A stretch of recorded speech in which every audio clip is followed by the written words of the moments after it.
Hi! Hello! నమస్తే. Welcome to social post. నేను మీ మాధురి. ఈరోజు మనతో పాటు ఉన్నారు అడ్వకేట్ వెంకట్ శెట్టి గారు. నమస్తే సార్. నమస్తే మ్యామ్. ఇప్పుడు ఒక కేస్ గురించి అని చెప్పి అడ్వకేట్ దగ్గరికి వెళ్ళి, ఆ అడ్వకేట్‌తో మనం మూవ్ అయ్యి, మనం కేస్ ముందుకు నడుస్తున్న క్రమంలో అడ్వకేట్ దాన్ని సరిగ్గా రెస్పాండ్ అంటే లీగల్ విషయాలు మన భారత దీని సంహితలో ఉన్న హ్మ్. లీగల్ పాయింట్స్ నార్మల్ కాదు. ఒక పాయింట్‌కి 4, 7 సెక్షన్స్ ఉంటాయి. సో, ఇవన్నీ నార్మల్ పర్సన్స్‌కి తెలియవు. సరిగ్గా దాన్ని పట్టించుకోకుండా, లేదు సరైన రెస్పాన్స్ లేదు అనుకునేటప్పుడు, ఒక నార్మల్ పీపుల్‌కుండే రైట్ ఏంటి సార్? సో, మీరడిగేది ఏంది అనంటే ప్రాపర్‌గా లీగల్ అవేర్‌నెస్ ఏమి ఇయ్యాలి అన్నట్లు అడుగుతున్నారు మీరు. అంతే గదా! హ్మ్. ఫస్ట్ ఆఫ్ ఆల్ ఏంది అనంటే మ్యామ్, ఇక్కడ అడ్వకేట్‌ల కంటే ఎక్కువ నాలెడ్జ్ మా దగ్గరకొచ్చే క్లయింట్స్ దగ్గరుంటది. బికాజ్ వాళ్ళు ముందే అంతా వాళ్ళు గూగుల్ ముందే సెర్చ్ అంతా చూసేసుకొని ఉంటారు. ఫస్ట్ ఆఫ్ ఆల్ వాడు యూట్యూబ్‌లో అన్నీ సెర్చ్ చేస్తాడు. గూగుల్‌లో సెర్చ్ చేస్తాడు. ఇప్పుడు అంతకంటే ఎక్కువ చాట్ జీపీటీ వచ్చింది. ఏఐ వచ్చింది. మొత్తం దాంట్లో కొడతారు. ఆడొచ్చి సరే ఇట్లా చేయొచ్చంటగా అని అడుగుతారు. హ్మ్. ఇట్లా చేయొచ్చంటగా అని అడుగుతారు. ఎట్లా చేయాలి ఏంది అనంటే ఇదంతా నేను నాలెడ్జబుల్ పర్సన్స్ సార్. పల్లెటూరులో ఉన్నారు. అసలు వాళ్ళకి నాలెడ్జ్ లేదు. హ్మ్. నాలెడ్జ్ లేని వాళ్ళ పరిస్థితేంటి? ఇక్కడ నార్మల్‌గా ఏదైతే ఫస్ట్ ఆఫ్ ఆల్ నేను నా ఒపీనియన్ ప్రకారం నేను డైరెక్ట్‌గా చెప్తున్నాను. యాస్ ఎ అడ్వకేట్‌గా నేనైనా గూడా నా దగ్గరికొచ్చే క్లయింట్స్‌కి కూడా నేను ఒక అవేర్‌నెస్ అనేది ఇస్తా. ఇచ్చేంత వరకు ఇచ్చేస్తా. సో, వాళ్ళకి మల్టిపుల్ డౌట్స్ ఉన్నప్పుడు వాళ్ళకి క్లారిఫై చేయాల్సిన రెస్పాన్సిబిలిటీ నన్ను నమ్మి నా దగ్గరికొచ్చింది కాబట్టి యాస్ ఎ అడ్వకేట్‌గా నేను వాళ్ళకి క్లారిటీ ఇస్తా. వాళ్ళకి కొన్ని సిట్యుయేషన్స్‌లో డౌట్‌ఫుల్‌గా ఉంటది. హ్మ్. ఓపెన్‌గా ఒకటే చెప్పేస్తాం. నువ్వు థర్డ్ ఒపీనియన్ తీసుకో. బికాజ్ ఇక్కడ నో ప్రాబ్లమ్.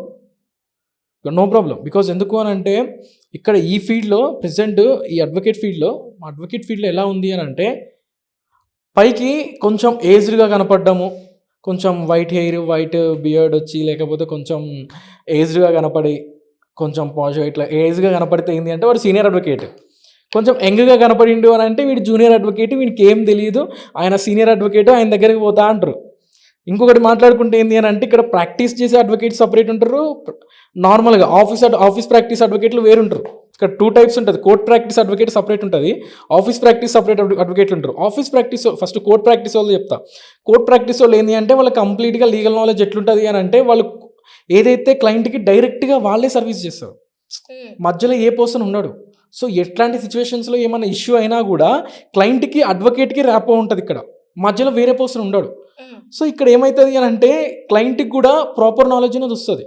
సో, నేను చెప్పే వాళ్ళకి ప్రతిది ఏంది అనంటే నువ్వు డైరెక్ట్‌గా వెళ్ళినప్పుడు అడ్వకేట్‌తో డైరెక్ట్‌గా మాట్లాడే అడ్వకేట్ దగ్గరికి వెళ్ళాలి first of all. A client అయినా గూడా. నాకు అపాయింట్‌మెంట్ తీసుకోవాలి. లేదు అనంటే బయట వేరే వాళ్ళతో మాట్లాడాలి. ఆ మాట్లాడిన తర్వాత అడ్వకేట్‌తో మాట్లాడిస్తా అన్నా గానీ బికాజ్ ఎందుకంటే నంబర్ ఆఫ్ కేసెస్ ఉంటాయి. బికాజ్ హ్మ్. ఎవరి కేసెస్ చూస్తున్నావు నువ్వు? యాస్ ఎ అడ్వకేట్‌గా ఎవరి కేసెస్ డీల్ చేస్తాం? వాళ్ళ కేసెసే గదా! వాళ్ళ కేసెస్ అన్నప్పుడు వాళ్ళకి ప్రాపర్‌గా నాలెడ్జ్ ఇవ్వాలి. బాబు నీకు రికవరీ సూట్ చేస్తున్నా, లేదు ఒక పార్టిషన్ సూట్ ఏస్తున్నా. ఇది ఇట్లా కాన్సిక్వెన్సెస్ ఉన్నాయి. సో, వాళ్ళు ఇది ఫైల్ చేషిర్రు అనేది ప్రతిదీ వాళ్ళకి గైడ్ చేసినప్పుడే వాళ్ళొక పిటిషన్ ఏసినారు. వాళ్ళకి గైడ్ చేసినప్పుడు మనం ఎక్స్‌ప్లెయిన్ చేయాలి first of all as a అడ్వకేట్‌గా. అరే! వాళ్ళు నీ మీద ఇట్లా ఫైల్ చేషిర్రు అన్నప్పుడు, లేదు సార్ ఇట్లా అయింది ఆ రోజు స్టోరీ అని చెప్పేసి ఆయన కంప్లీట్‌గా ఇన్ఫర్మేషన్ అనేది మనకిస్తాడు. దాన్ని బట్టే నువ్వు నెక్స్ట్ కౌంటర్ అనేది ప్రిపేర్ చేయాలి. హుహు. ఇప్పుడు అట్లా లేదు. అసలు క్లయింట్‌కి అడిగేదే ఉండదనమాట. అన్నీ ఆ పిటిషన్ రాగానే డినైడ్ అని కొడతారు. ఓకే. అడ్వకేట్ భాషలో డినైడ్ ఏంది అని అంటే అది నార్మల్‌గా దాన్ని కొట్టేయండి అన్నట్లు. లాస్ట్‌లో ఏదైతే ఒక 2 మినిట్స్ వీటితో మాట్లాడి దాన్ని కింద బ్రీఫ్ ఫ్యాక్ట్స్ అని చెప్పేసి పెడతారనమాట. కానీ ఇదంతా ఎవరు ఫాలో అయిపోతారంటే ఆఫీస్ ప్రాక్టీస్ అడ్వకేట్‌లు సింపుల్‌గా ఒక 2 మినిట్స్ క్లయింట్‌తో మాట్లాడి చేసేస్తారు. అదే గనక కోర్ట్ ప్రాక్టీస్ అడ్వకేట్‌లు ఏంది అని అంటే క్లయింట్‌తో హాఫ్ అన్ అవర్ అయినా, 1 అవర్ అయినా కూర్చొని మాట్లాడి, రేపు వాడి హియరింగ్ ఉంది అని అంటే వాడితో ఈరోజు కూర్చొని మాట్లాడి ఏమైతుంది? ఇగో ఇట్లా అయింది సిట్యుయేషన్ ఇట్లుంది. సో, ఏం చేద్దాం? ఇట్లెళ్ళొచ్చు ఫర్దర్‌గా స్టెప్పు అని గైడెన్స్ ఇచ్చే అడ్వకేట్‌ని చూసుకోవాలి ప్రతి ఒక్క క్లయింట్. సో, ఇట్లా చూసుకోరనమాట. ఎప్పుడైనా ఎవరికైనా ఒకటే చెప్పేది ఏంది అంటే నార్మల్‌గా నువ్వు ఒక అడ్వకేట్‌ని అప్రోచ్ అవుతున్నావు అని అంటే, సార్ అపాయింట్‌మెంట్ తీసుకోవాలి అన్నాడు అంటే ఓకే. ఆడిది వరకు ఓకే. సార్ కేస్ తీసుకున్న తర్వాతకి గూడా నీకు 10 నిమిషాల టైమ్ ఇస్తాడు, లేదు 5 నిమిషాలే టైమ్ ఇస్తాడు అని అంటే నీ డౌట్స్ ఎప్పుడు క్లారిఫై అయిపోతాయి? అంతే ఓకే. గదా! ఓకే. సరే బిజీగున్నాడు. ఒక పొజిషన్ వచ్చింది. బిజీగున్నాడు. ఓకే. కానీ మెయిన్ పిటిషన్ ఏసినప్పుడు, కౌంటర్ ఏసినప్పుడైనా కానీ, లేదు ట్రయల్ అప్పుడు గూడా నీకు ప్రాపర్ టైమ్ ఇవ్వట్లేదు. హ్మ్. అనుకున్న సిచ్యువేషన్‌లో అయితే మాత్రం అది నెగటివిటీ అయిపోతది. ఇన్ కేస్ అక్కడ గనుక ఏమన్నా డ్యామేజ్ చేసే ఛాన్సెస్ ఉన్నా అన్నా కానీ, లేదు నీకేమన్నా ఫాల్స్ ప్రామిసెస్ చేస్తున్న సిచ్యువేషన్స్‌లో గానీ, ఇట్లాంటి సిచ్యువేషన్‌లో ఏంది అనంటే మన దగ్గర ఒకవేళ ఎవిడెన్స్ ఉంటే డైరెక్ట్ బీసీఐకెళ్ళి కూడా కంప్లెయింట్ పెట్టొచ్చు. ఓకే. Bar of council. ఆ! ఇక్కడ ఏదైతే కోర్ట్ ప్రాక్టీస్ అడ్వకేట్‌ల దగ్గర ఎక్కడా గూడా నెగటివిటీ అనేది అవ్వదు మాక్సిమం ఆఫ్ ద సిచ్యువేషన్స్‌లో. ఓకే. బికాజ్ ఎందుకు అనంటే వాళ్ళు డైరెక్ట్‌గా క్లయింట్‌కి అప్రోచ్ అయితారు. క్లయింట్‌కి అప్రోచ్ ఉంటది. ఏదైతే డైరెక్ట్‌గా వాళ్ళకి వీళ్ళకి ర్యాపో ఉంటది. ఒక బాండింగ్ ఉంటది. సో, వాళ్ళకి ఏమైతుంది ఏంది అని. కొంతమంది క్లయింట్స్ ఎట్లుంటరు అనంటే పదే పదే ఫోన్ చేసి సావగొడుతూనే ఉంటరు. కొంతమంది క్లయింట్స్ పైసలు ఇచ్చిండుగా వాడు అంతే ఉంటాడు అని అంటే కష్టమైతది కొన్ని ఆ సిచ్యువేషన్‌లో అయితే కాల్స్ అవాయిడ్ చేయడం జరుగుతూ ఉంటది. ఆ లేదు. సిచ్యువేషన్‌లో అయితే కాల్స్ అవాయిడ్ చేస్తూనే ఉంటారు. ఆ సిచ్యువేషన్‌లో కాల్స్ అవాయిడ్ చేయడంలో తప్పు లేదు. బికాజ్ ఎందుకు అని అంటే ఒకసారి ఫోన్ చేసిండంటే ఓకే. ఆ హీరింగ్ ఉన్నప్పుడు. హీరింగ్ ముందు ఒక 15 డేస్ ముందు చేసిండంటే సరే పలానా రోజు హీరింగ్ ఉంది. ఓకే. వచ్చిండు, కూర్చుండు, మాట్లాడిండు అయిపోయింది. హీరింగ్ అయిపోయిన తర్వాత ఓకే. మళ్ళా చెప్తాం కదా! పలానా డేట్ ఉందని. ఈ మధ్యలోనే ఒకసారి ఫోన్ లేదు. రోజు ఫోన్ చేసి సార్ ఆ రోజు ఇట్లా చెప్పిర్రు కదా! మళ్ళీ ఏమైతుంది ఇప్పుడు అని. And in case consultation charges ఉంటాయి. కన్సల్టేషన్ చార్జెస్ ఏంది అని అంటే కొంతమంది ఇనేసి వెళ్ళిపోతూ ఉంటారు.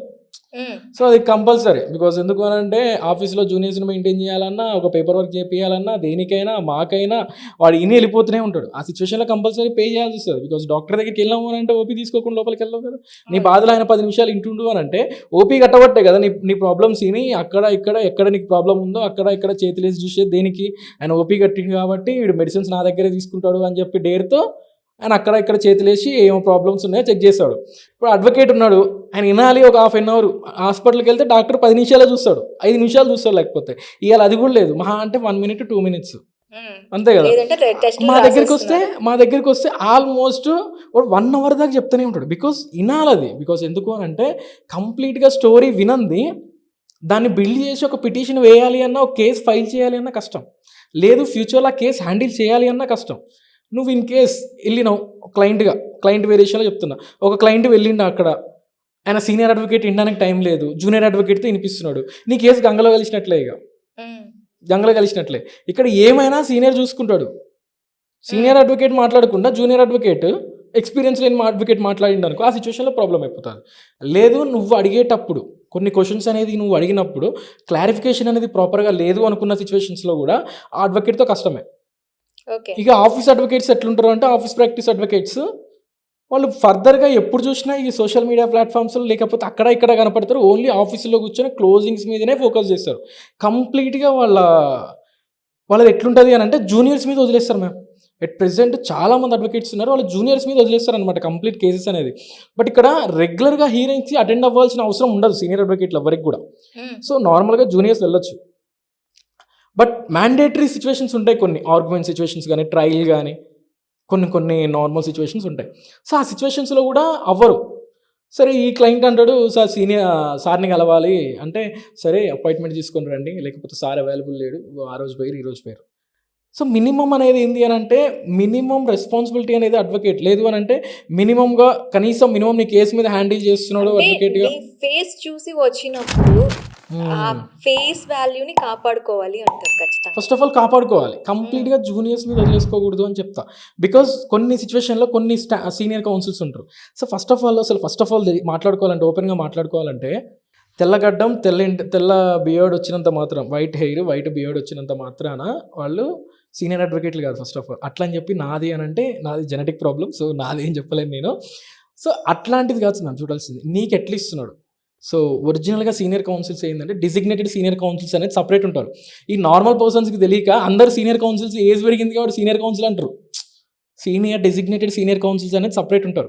ఓకే. అట్లాంటి ఆఫీసుల్లో గాని, లేదు అంటే కొంతమంది డిజిగ్నేటెడ్ కాకపోయినా ఒక రెప్యూటెడ్ సీనియర్స్ ఉంటారు కొంతమంది. వాళ్ళకి నంబర్ ఆఫ్ కేసెస్ అనేది ఎక్కువుంటాయి. ఈ అవేర్‌నెస్ ఎలా వస్తుంది సార్ ప్రజల్లో? వీళ్ళ దగ్గరికి వెళ్ళాలి. ఈ సమస్య వచ్చింది. వీళ్ళ దగ్గరికెళ్తే మా సమస్య తీరుతుంది. అనేది ప్రజల్లో అవేర్‌నెస్ ఎలా వస్తుంది? వాళ్ళ దగ్గర జూనియర్స్ అనేది ఉంటారు. హ్మ్. వాళ్ళు వాళ్ళ దగ్గర ఉండే జూనియర్స్‌కి గూడా కొంచెం మంది ఎక్స్‌పీరియన్స్ ఉంటది.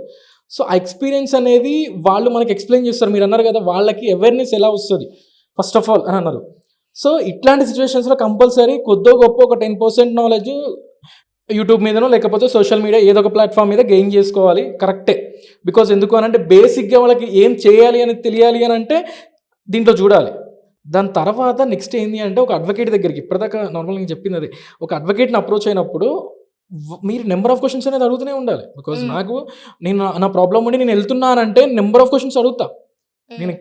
హాస్పిటల్‌కి వెళ్ళినా లేకపోతే ఎక్కడికెళ్ళినా కూడా నార్మల్‌గా మనం అడిగినప్పుడు నెంబర్ ఆఫ్ క్వెషన్స్ అనేది మనకొస్తాయి. స్ట్రైక్ అయినప్పుడు సరే ఇట్లా ప్రాబ్లమ్ అయితుంది అన్నప్పుడు దానికి సొల్యూషన్ అనేది ప్రాపర్‌గా చెప్తుండా లేదా అనేది చూసుకోవాలి. ఓకే. సో వీళ్ళకి ఇంకా లీగల్ అవేర్‌నెస్ కావాలి అనుకుంటే నెంబర్ ఆఫ్ అడ్వకేట్స్ దగ్గర తిరుగు. ఇట్లాంటి కొన్ని సిట్యుయేషన్స్‌లో పప్పులో కాలేసే సిట్యుయేషన్స్ కూడా ఉంటాయి కొన్ని సిట్యుయేషన్స్. సో వాళ్ళకి ప్రాపర్ జస్టిస్ అనేది జరగదు అట్లాంటి సిట్యుయేషన్స్‌లో. ఈ సిట్యుయేషన్స్ ఎక్కడ అంటే ఓవర్ ఎక్సైట్‌మెంట్‌తో అందరి దగ్గరికి వెళ్తారు కదా! అట్లాంటి సిట్యుయేషన్‌లో అయిపోతది. ఫస్ట్ ఆఫ్ ఆల్ ఇక్కడ లీగల్ అవేర్‌నెస్ ఏంది అనంటే నువ్వు ఒక 10% గూగుల్‌లో నుంచి చూసుకున్న ఒక 2 మెంబర్స్ దగ్గరకో, 3 మెంబర్స్ అడ్వకేట్స్ దగ్గరకో తిరిగి కొంచెం అట్లా దాని మీద ఒక గ్రిప్ అనేది వస్తది. దాని తర్వాత ఫర్దర్‌గా ఏం చేయాలి అనేది వస్తది. ఓకే. అంటే యాహ్! మనకున్న నాలెడ్జ్ కాదు. అవతల అడ్వకేట్ ఎలాంటి నాలెడ్జ్ మనకిస్తున్నారన్నది కూడా ఇంపార్టెంట్ అంటారు. ఇక్కడ లీగల్ వర్డ్స్ ఏంది అంటే మ్యామ్ జనరల్‌గా మనం రొటీన్‌గా లైఫ్‌లో యూజ్ చేసేది లీగాలిటీ అనేది. సో, ఇయ్యాల ఒకడు అమౌంట్ ఇవ్వట్లేదు అనంటే ఏం చేయాలి అనేది అందరికి తెలుసు. అరే కోర్ట్‌కెళ్ళి సూట్ ఫైల్ చేసే వస్తది. లేదు చెక్ బౌన్స్ చేసే వస్తది. లేదు ఒకవేళ ఇప్పుడు హస్బాండ్ అండ్ వైఫ్ మ్యాటర్స్ ఉంది. 490 డ్రైవర్స్ ప్రతి ఒక్కళ్ళకి తెలిసిందే. హ్మ్. కానీ ఏంది అనంటే దాంట్లో ఉండే లూప్ హోల్స్ చెప్పే అడ్వకేట్‌ని మీరు ఎంచుకోవాలి. ఓకే. First of all. అట్లా ఎంచుకుంటే మీకు న్యాయం జరుగుతది. అర్థమైందా మ్యామ్? ఓకే. ఎందుకు అనంటే జీరో నాలెడ్జ్‌తో వస్తారు మన దగ్గరికి. జీరో నాలెడ్జ్‌తో వచ్చినప్పుడు మినిమమ్ వాళ్ళకి అట్‌లీస్ట్ 60% అన్నా ట్రాన్స్‌ఫర్ అయ్యేటట్లు ఉండాల నాలెడ్జ్ అనేది. సో, అట్లాంటి నాలెడ్జ్ అనేది ఎవ్వరు ఇవ్వట్లేదు ప్రెజెంట్ అయితే. బికాజ్ వీళ్ళు కూడా చూజ్ చేసుకోవట్లేదు మంచి అడ్వకేట్‌ని ఫస్ట్ ఆఫ్ ఆల్.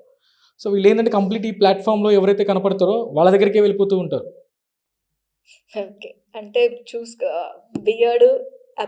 అటైర్. ఇక్కడ ఏంది అనంటే ఇక్కడ ఈ సిట్యుయేషన్స్‌లో ఏంది అనంటే వాళ్ళ ఏజ్ క్రైటీరియాని చూడడం కాదు. అరే ఏజ్డ్ కనపడితే నేను సీనియర్ అడ్వకేట్ ఇది కాదు చూడాల్సింది. నువ్వు అటైరు ఆ! ఎక్స్ అపియరెన్స్ కాదు. వాళ్ళు మనతో ఎలా టైమ్ స్పెండ్ ఇలా చేస్తున్నారు, ఎలా నాలెడ్జ్ ఇస్తున్నారు అనేది time first of all spending చూడాలి. అంటే ఫస్ట్ ఆఫ్ ఆల్ ఏందంటే టైమ్ స్పెండింగ్ అండ్ అదే కాకుండా నీ ప్రాబ్లమ్స్ అన్ని వింటుండా. అదే. అదే మన నీకెలాంటి ప్రాబ్లమ్స్‌ని నాలెడ్జ్ ఇస్తున్నాడు. నీకెలాంటి నాలెడ్జ్ ఇస్తుండో, నీ ప్రాబ్లమ్స్ వింటుండా. చేద్దాంలే పో అని అంటారు కొంతమంది. ఓకే. వస్తారు చెప్తారు. సార్ చేద్దాం పో అని అంటున్నారు. సార్ ఏం సార్ ఇది అందరు అడ్వకేట్లు అందరు అడ్వకేట్లు ఉంటారు. ఎవరో ఒకళ్ళు ఉంటారు. నువ్వు వెళ్ళిందే ఒకళ్ళ దగ్గరికి, ఇద్దరి దగ్గరికి. అట్లనే ఉంటారు నార్మల్‌గా చాలామంది. కొంతమంది ఇండిపెండెంట్ ప్రాక్టీస్ ఉంటది. హ్మ్. ఫార్మ్ బేస్డ్ అనేది డిఫరెంట్ ఉంటది ఈ ఫీల్డ్‌లో. ఇండిపెండెంట్ ప్రాక్టీస్ అనేది సెపరేట్ ఉంటది. సో, వాళ్ళేంది అంటే ఫుల్ ఫ్లెడ్జ్డ్‌గా చెప్తారనమాట. ఎట్ ప్రెజెంట్ మా సీనియర్ నేను నార్మల్‌గా వచ్చింది బీజేపీ వర్కింగ్ ప్రెసిడెంట్ ఎవరైతే రామచంద్ర గారు ఆఫీస్ అనమాట. ఆ ఆఫీస్‌లో మాకు టీమ్ లీడ్స్ ఉంటాయి. ఎవరికి వాళ్ళకి. ఇక్కడ మా టీమ్ లీడ్‌కి ఆల్మోస్ట్ 25 ఇయర్స్ ఆఫ్ ఎక్స్‌పీరియన్స్. ఆయన ఏజ్ 44. అంటే హాఫ్ ఆఫ్ ద లైఫ్ ఆయన ఈ ఫీల్డ్‌లోనే ఉన్నాడు. హ్మ్. సో, ఆల్మోస్ట్ ఆయన 6 నుంచి ఒక 10:30, 11 దాకా క్లయింట్స్‌తోనే ఉంటాడు. క్లయింట్స్‌కి ఏదైతే వాళ్ళ ప్రాబ్లమ్స్ వినడం, వాళ్ళకి ఇట్లాంటి సజెషన్స్ ఇవ్వడము. ఒకవేళ వాడు వచ్చిండు అంటే ఓకే. లేదు అని అంటే మన వర్క్ మనం చేసుకుంటాం. ఆల్రెడీ కేసెస్ చాలా ఉంటాయి. ఆ వర్క్ చేసుకుంటాం. సో, ఇట్లా ఉండాలనమాట. సో, ఎట్ ప్రెజెంట్ నేను ఆయన దగ్గర నేర్చుకున్నా కాబట్టి నేను అదే ప్రొసీజర్ ఫాలో అయిపోతా. క్లయింట్ వచ్చిండు అని అంటే వాడి బాధలు మొత్తం వినాలా. వాడు వచ్చిండు రాదనేది పక్కన పెట్టేసేయి. వాడికి ప్రాపర్‌గా చెప్పేసి బయటికి పంపించినా లేదా. వాడు రాలేదు అనుకో అది కూడా బెనిఫిటే. హ్మ్. విన్నడు, పోయిండు. కేస్ అయితే రాకపోయినా కూడా మనకొక బర్డెన్ లేదు అనుకోవడమే. Okay. Okay sir. Thank you very much.